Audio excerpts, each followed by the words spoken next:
ஜோசியக்கார சொன்னாதான் அந்த ஃபைல் திறந்து பார்ப்பீங்களா? நல்ல நேரம் அதை பார்த்துட்டு இருக்கீங்களா? ஜோசியம்னு சொன்னாரு. ஜோசியம் பார்த்து மஞ்சள் துண்டு போட்டதெல்லாம் ஆல்ரெடி தமிழ்நாடு பார்த்துருச்சு. ஜோசியம் பார்த்து மஞ்சள் துண்டு போட்டதெல்லாம் தமிழ்நாடு ஆல்ரெடி பார்த்துருச்சு.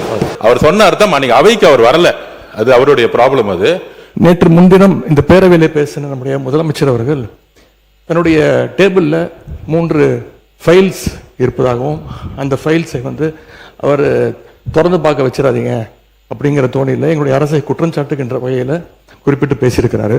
அந்த ஃபைல்ஸை நாங்கள் கேட்டுக்கொள்வது, தயவு செய்து அவர் திறந்து பார்க்க வேண்டும், அதன் மீது அவர் ஆக்ஷன் எடுக்க வேண்டும். எதற்காக பயப்படுறீங்க, எதற்காக காலம் தாழ்த்துறீங்க? இதையே 3 மாசமா சொல்லிட்டு இருக்கிறீங்க.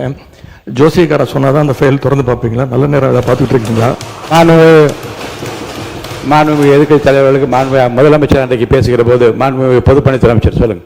முதலமைச்சர் சொல்லும் போது நாங்கள் மிசாவையே பார்த்த இயக்கம்னு, நீங்க மிசாவையே பார்த்த இயக்கம் தான். ஆனால் மிசாவையே பார்த்த திமுக இயக்கத்தை தனி பெரும் கட்சியாக எங்களுடைய தலைவர் வெற்றி பெற்று இந்த தேர்தலில் தாவேக்கான என்னன்னு காமிச்சிருக்கோம். அதனால எங்களுக்கு எந்த பயமும் கிடையாது. எங்களுக்கு எந்த பயம் கிடையாது. ஒவ்வொரு தலையிலும், முக்கியமாக நெடுஞ்சாலை துறையிலும் சரி, முக்கியமாக பொதுப்பணி சொல்லி வெள்ளை வேரிக்கை வெளியிட்டு முதலமைச்சருடைய அலுவலகத்தில் அந்த ஃபைல் இருக்கு. கண்டிப்பாக ஆதாரத்துடன் சட்டப்படியான நடவடிக்கை எடுக்கப்படுங்கிறதா முதலமைச்சர் சொல்ல வந்தது. இதை யாரும் அவர் சொன்ன அர்த்தம் அன்னைக்கு அவைக்கு அவர் வரல, அது அவருடைய ப்ராப்ளம். அது அவைக்கு வராத பொழுது அவர் சொன்னாரு, மாண்புமிகு கொறடா சொன்னாரு, ஆதாரம் இருக்கா.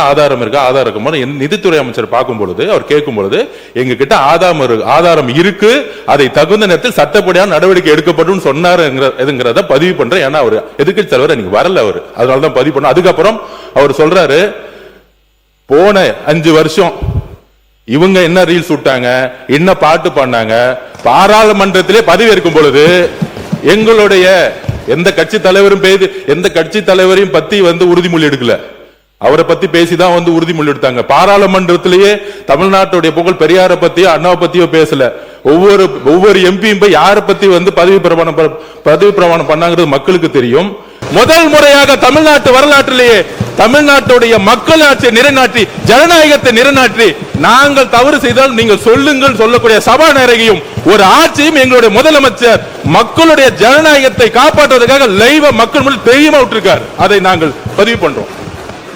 ஏன் நீங்க லைவ் இல்ல? 2021 உங்களுடைய தேர்தல் அறிக்கை என்ன இருந்துச்சு? 2021 திமுகவுடைய தேர்தல் அறிக்கையில் சட்டமன்றத்தை லைவ்ல கொண்டு வரும் சொன்னீங்களே, ஏன் செய்யல? மாண்புமிகு நீர்வளத்துறை அமைச்சர், மாண்புமிகு பேரவைத் தலைவர் அவர்களே, கொஞ்சம் சொல்லிட்டோம். ஜோசியர் என்ற வார்த்தையை நீக்கும்படி கேட்டுக்கொள்கிறேன்.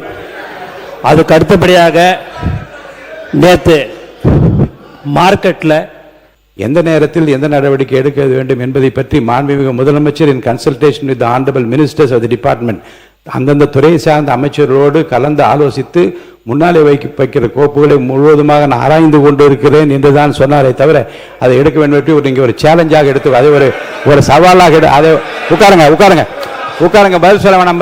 மாண்பு உறுப்பினர் ஆஸ்டின் உட்காருங்க. அதை ஒரு சேலஞ்சாக நீங்க ஒரு சவால் விடுப்பது போல் அதை எடுத்துக்கொள்ளக்கூடாது என்று நான் உங்களை கேட்டுக்கொள்ள. மாண்பு எதிர்க்கட்சி தலைவர் பேசலாம். பேரவைத் தலைவர், மாண்புமிகு சட்டத்துறை அமைச்சர் சொல்லுங்க. மாண்புமிகு பேரவைத் தலைவர் அவர்களே, ஜோசியம்னு சொன்னாரு. ஜோசியம் பார்த்து மஞ்சள் துண்டு போட்டதெல்லாம் ஆல்ரெடி தமிழ்நாடு பார்த்துருச்சு. ஜோசியம் பார்த்து மஞ்சள் துண்டு போட்டதெல்லாம் தமிழ்நாடு ஆல்ரெடி பார்த்துருச்சு. அதனால எதை செய்தாலும் வெளிப்படையாக எந்த ஒளிவரங்களும் செய்ய தெரியும், எதை எப்போ எடுக்கணும் என்னன்னு தெரியும். எல்லா துறைகளிலும் எப்பெல்லாம் சட்டப்பூர்வமான நடவடிக்கை எடுக்கப்பட்டு எல்லா துறையிலும் எடுத்துட்டு வருது. எல்லா துறைகளிலும் அந்தந்த துறையில எங்கெங்கெல்லாம் வயலேஷன் இருக்கோ, எங்கெங்கெல்லாம் விதிமீறல் இருக்கோ, அதுக்கான சட்டப்பூர்வம் நடக்கிற வழக்குகள்லாம் பதிவு செய்யப்பட்டு தான் வருது. அதனால நாங்க ஏற்கனவே இந்த ஜோசியம் பார்த்து மஞ்சள் துண்டி பார்த்துட்டோம், எல்லாரையும் பார்த்துட்டோம். ரொம்ப எதிர்க்கட்சி தலைவர் பேரவைத் தலைவர் அவர்களே, எதிர்க்கட்சி தலைவர் பேசும்போது நீங்க அவள் கட்சியை சார்ந்த ஒரு உட்காருங்க, அவங்க பேசுறாங்கல்ல. எதிர்க்கட்சி தலைவர், பேரவைத் தலைவர்களே, இதைத்தான் நான் குறிப்பிட்டேன். நாங்கள் ஒரு கேள்வி கேட்டால் நாங்களே ஆச்சரியப்படுறவர்களுக்கு, நாங்களே அதிசயப்படுற அளவுக்கு நீங்கள் ஒரு பதில் சொல்றீங்கிறது இதைத்தான் நான் சொன்னேன். அதன் பிறகு ஜோசியக்காரன் அப்படின்னு சொல்றது தவறுன்னு சொல்றீங்க. நீங்க ஜோசியக்காரன் அப்பாயின்மெண்ட் நீக்கி இருக்கீங்க. ஜோசியங்கிற வார்த்தை ஒன்றும் தப்பான, ஜோசியக்காரங்கிற ஒன்றும் தப்பான வார்த்தை கிடையாது. லைவ் வந்து திமுக ஆட்சியில் தான் முதன் முறையாக நாங்கள் தேர்தல் அறிக்கையில் சொன்னோம், கேள்வி நேரத்தை முதலையாக லைவாக ஒளிபரப்பு செய்தது நாங்க. இப்போ இந்த கேள்வி நேரத்தையே எடுக்க முடியாத நிலைமையில தான் இன்னைக்கு இந்த அரசு நடந்துகிட்டு இருக்கு. இன்னொன்று, இந்த நீங்க லைவ் உட்காருங்க.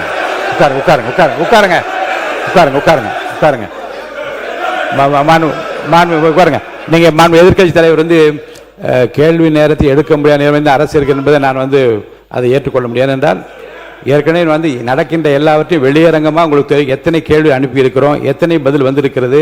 அந்த கேள்வி நேரத்தை நடத்த முடியாத நேரத்திலும் மாண்புமிகு உறுப்பினர்களை 55 விதியின் கீழ் கொடுக்கப்பட்டிருக்கிற தீர்மானங்களை எல்லாம் இங்கே கேள்விகளாக கேட்டு கூட பதில் பெற முடியுமா என்று பார்க்கின்ற முறை இங்கே கடைபிடித்து வருகின்றோம். எனவே கேள்விகளை பெறுவதில் கால தாமதம் இருந்தாலும் கூட இப்போது பதில் வரப்பெற்றிருக்கு. நேற்று முன்தினம் கூட அறிவித்திருக்கிறேன், 10 கேள்விகளுக்கு பதிலாக 5 கேள்விகளாக எடுத்துக்கொள்கிறோம் என்று நான் அறிவித்திருக்கிறேன். எனவே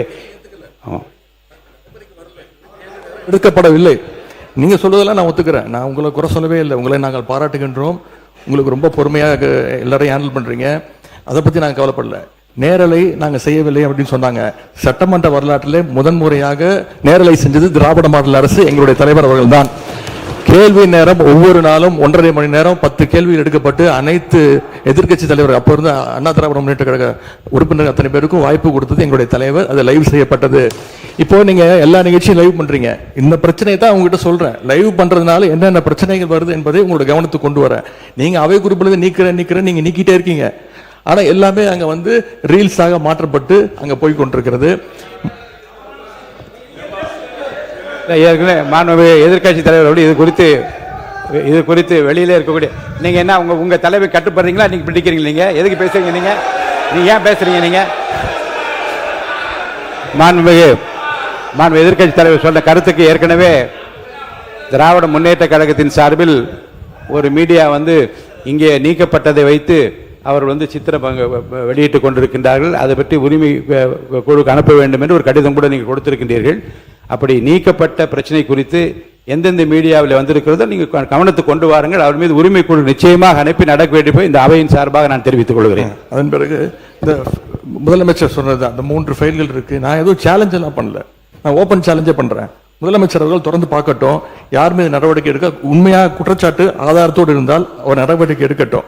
எனவே சினிமால பஞ்ச் டைலாக் பேசுறதெல்லாம் இந்த சட்டமன்றத்தில் பேசல. நீங்க அப்படி பஞ்ச் டைலாக் இல்ல நீங்க இதுங்க நான் என்ன சொல்றேன், இது நீங்க பேரவைத் தலைவர் இல்ல மாண்பு பாருங்க கருத்து இல்ல